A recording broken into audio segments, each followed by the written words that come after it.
Business Today is brought to you by... We start with a yes.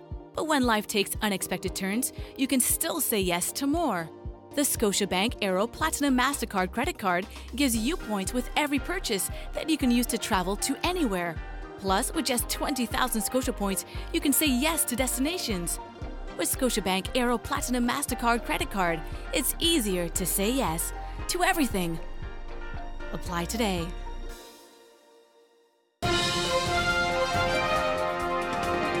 This is Business Today. I'm Marlon Madden. The new Executive Director of the Barbados Employers Confederation, BEC, Sheena Mayers-Granville, believes moves to transform the island into a 24/7 society is a step in the right direction, but she says several issues will have to be addressed. Mayers-Granville, who took over the post from Tony Walcott at the start of this month, told reporters on Wednesday that these include legislative changes. She said the BEC was willing to facilitate dialogue to settle lingering concerns. Government and trade unions will have to ensure legislative support and an operating environment that fosters flexibility and one that does not serve as a deterrent to doing business. And this can be achieved through legislation, collective agreements, and even our social protocols. What is certain is that everyone benefits when there is increased employment, and therefore we cannot be afraid if the employment looks different from how it did 10, 20, 30 years ago. We at the BC, we're not oblivious. We know that there are some workers or employees who are more vulnerable than others. And as our society moves towards more non-traditional work, we are keen to facilitate robust discussion on concerns that exist as we aim to build consensus and find solutions. More importantly, we stand ready to guide our member base of employers in best practice as they embrace the new paradigm.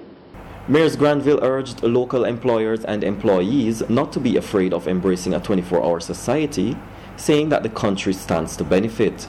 When we consider a 24/7 economy and the future of work, let us realize that that does not mean that all people will work all the time. Rather, we're talking about a society that's available for business with territories in other time zones.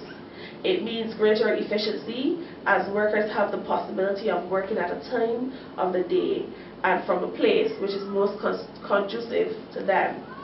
Ultimately, it can result in a far more responsive and a productive nation, and that can only redound to the benefit of us all.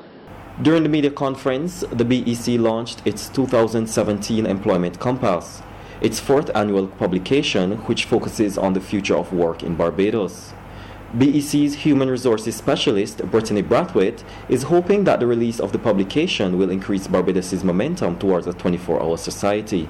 Our mandate at BEC is to be proactive, to advocate not just for our members but to the general public and keep persons informed. And I am hopeful that via the release of this magazine, we start the Future of Work initiative. As she would have outlined, this is just a start for us. It's an informatory piece. It is for the public, it is for our members, it is for everyone. Become involved, become informed of what the future of work and driving a 24/7 economy looks like. So when we get into the public and we start to drive the initiatives, more persons are engaged and concerned about why we are doing so. Business studies topped the agenda of the island's newest sixth form school. The Ellerslie Secondary School welcomed 70 new students this week to start the program.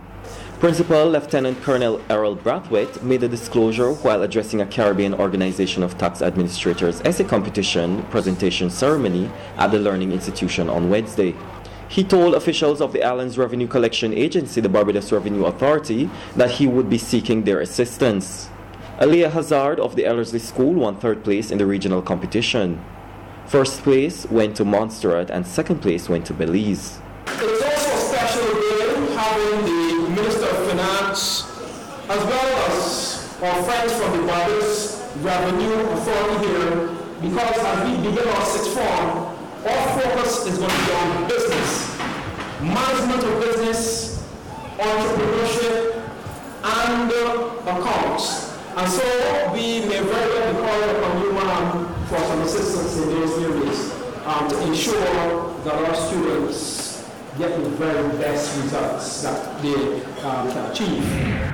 The Trinidad and Tobago Chamber of Commerce has described that country's exchange rate to the US dollar as overvalued and unsustainable. In a statement, the grouping called for a dynamic management of the exchange rate.